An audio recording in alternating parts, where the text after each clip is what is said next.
পশ্চিমা বিশ্বের সরকারগুলোর প্রধানতম টার্গেট থাকে কিভাবে অর্থনীতিকে ঠিক রাখা যাবে। অর্থনীতি যদি ঠিক থাকে তাহলে দেশকে ঠান্ডা রাখা যায় এবং এর পরবর্তীতে অন্যান্য বিষয়গুলো আসে, মানবাধিকার, বিচার ব্যবস্থা ইত্যাদি, সংবাদপত্রের স্বাধীনতা।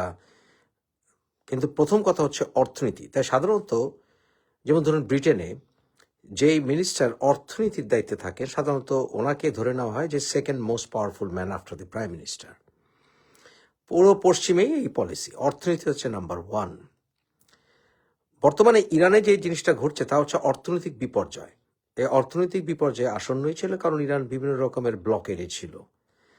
বিভিন্ন রকম আমেরিকান ব্লকেডের কারণে ইরানের অর্থনীতি বেশ কয়েক বছর ধরেই টালমাটাল অবস্থা, এবং এরপরে ইসরায়েলের সাথে যুদ্ধ, প্রচুর অস্ত্র কেনা ইত্যাদির কারণে ইরানের অর্থনীতির 12টা বেজে গেছে। এছাড়া অন্যান্য বিষয় যেগুলো, যেমন ধরুন আপনার বাক স্বাধীনতা, ধর্মীয় স্বাধীনতা, এগুলোকে ট্যাকেল দিতে পারতো ইরান সৌদি আরবের চাইতে সহজে যদি আগে পদক্ষেপ নিত।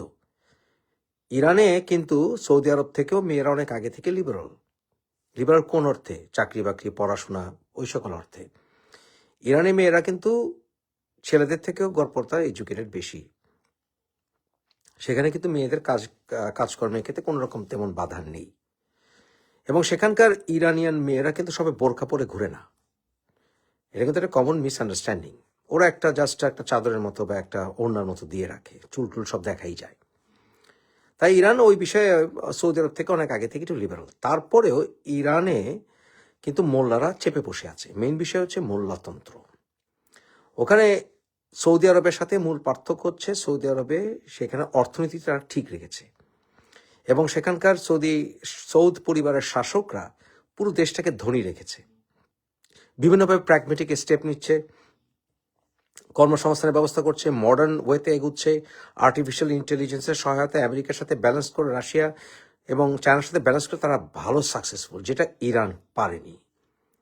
ইরান শুধুমাত্র তাদের টিকে থাকার ক্ষেত্রে তারা ইসরায়েলের সাথে ধমকাধমকি, সৌদি আরবের সাথে লাগালাগি, ইয়েমেনকে নিয়ে টালমাটাল অবস্থা, এবং তাই তার আশেপাশের নেইবারকে দেখে সে অনেক আগে খেপিয়ে ফেলেছে। ইরানের বিভিন্ন পদক্ষেপের কারণে ইরানের মানুষরা অনেক আগে ফুলে ফেপে উঠেছে, কারণ ইরানিয়ান মানুষদের সাথে ইরাক এমনকি সৌদি আরবের মানুষদের অনেক পার্থক্য আছে, কারণ ইরানিয়ান অনেক এনলাইটেন্ড পিপল। হাজার হাজার বছরের সভ্যতা হচ্ছে ইরান। তাই ইরানের মানুষদেরকে এইভাবে আসলে ধর্মীয় কুপমণ্ডুকা থেকে ব্যবহার করে শাসন করা যাবে না। এটাকে ধর্ম বলে না, বরঞ্চ ধর্মকে ব্যবহার করে রাজনীতি করার কারণে ইরানের অসংখ্য মানুষ নাস্তিক হয়ে গেছে, অনেক অন্য ধর্ম কনভার্ট করেছে। এমনকি ইরানের শাসকরা পর্যন্ত সে স্বীকার করে নিয়েছে যে অসংখ্য মানুষ ধর্ম একেবারে ত্যাগ করে ফেলেছে। এটা কেন? কারণ বেশি বাড়াবাড়ি করলে যা হয়, একে তো পেটে ভাত দিচ্ছে না, দ্বিতীয়ত হচ্ছে যে ধর্মীয় উগ্রতা। এবং সেই ক্ষেত্রে সারাক্ষণ যদি একটি দেশ যদি আক্রমণাত্মক ভঙ্গিতে থাকে, মানুষ সেটা পছন্দ করে না। ইরানের আগে যে শাহ ছিলেন, যারা 1979 সালে যার পতন ঘটেছে, মোহাম্মদ রেজা পাহলভি, উনি কিন্তু ইসরায়েলের এবং জায়োনিস্টদের বিভিন্ন রকম বিরোধী ছিলেন। তার বিভিন্ন রকম ইন্টারভিউ আপনারা অনলাইনে এখনো পাবেন। হি ওয়াজ এ ভেরি স্মার্ট ম্যান, কিন্তু উনি অতিরিক্ত ফাস্ট এগুচ্ছিলেন। জিমি কার্টারের সাথে উনি শ্যাম্পেন টোস্ট করেছিলেন, ওনার ওয়াইফ বিকিনি পরে সমুদ্র সৈকতে জলকেলি করছিল ইত্যাদি কারণে আলটিমেটলি ইরানের শাহের পতন হয়েছে। কারণ Iran bust over the centuries তারা আসলে একটি কনজারভেটিভ দেশ। কনজারভেটিজম মেনে নেওয়া মানে ধর্মীয় উগ্রতা নয়। কনজারভেটিজম এবং ধর্মীয় উগ্রতা এবং ধর্ম পালনের ভিতরে ব্যালেন্স করতে হয়, বিশেষ করে যখন দেশটি বহু শত বছরের সংস্কৃতি অনুসরণ করছে এবং যখন দেশটি সাংস্কৃতিকভাবে সমৃদ্ধ। ইরান ইসলামিক গবেষণায় এবং সবকিছুতে, হাদিস গবেষণায় সৌদি আরব থেকে বহু গুণ, যোজন অ্যাডভান্সড, বহু আগে থেকেই। তাই ইরানকে এভাবে কন্ট্রোল করা সম্ভব ছিল না মূলত, এবং তাই ইরানে পতন হয়ে যাচ্ছে এবং পতন হয়ে যাবে। এই মোহাম্মদ রেজা পাহলভির ছেলে রেজা পাহলভি, বাবার নামের সাথে ছেলের নামের পার্থক্য হচ্ছে মোহাম্মদ নামটি নিয়ে, এবং সে বলেছে সে একজন খুবই স্ট্রং বিলিভার ইন শিয়া ইসলাম। কিন্তু সে বলেছে যে তার দেশকে যারাই সহায়তা করবে, সৌদি আরব হোক, ইসরায়েল হোক, আমেরিকা হোক, সে তাদের সাথে আছে। এবং সে মনে করে যে দেশে তার কোনো ক্ষমতা থাকার ইচ্ছা নেই। সে চায় তার দেশে কনস্টিটিউশনাল মনার্কিজম আসুক, কিন্তু তারপরে যদি কনস্টিটিউশনাল মনার্কিজম না চায়, দেশ যদি রিপাবলিকান সাধারণ মানুষ চায়, তার জন্য একটা রেফারেন্ডাম হোক। রেফারেন্ডাম হয়ে জনগণ নির্ধারণ করবে দেশের সরকার কেমন হবে। তাই রেজা পাহলভি কিন্তু একেবারে সরকার প্রধান হওয়ার জন্য উড়ে এসে জুড়ে বসবেন না, আমাদের বাংলাদেশের মতো না আর কি। অর্থাৎ উড়ে এসে জুড়ে বসবেন না। উনি বরাবরই আন্দোলন করেছেন দেশের সরকার পতনের জন্য, এবং উনি বলেছেন দেশের মানুষের রেফারেন্ডামের মাধ্যমে নির্ধারণ হবে দেশ কি রিপাবলিকান হবে, না কনস্টিটিউশনাল মোনার্কিজম হবে, না কি হবে। এটা হচ্ছে ওনার একটি গ্রেট অ্যাচিভমেন্ট। কিন্তু ওনার সাথে ইসরায়েলের সাথে একটা বেশি ধরম মহরম।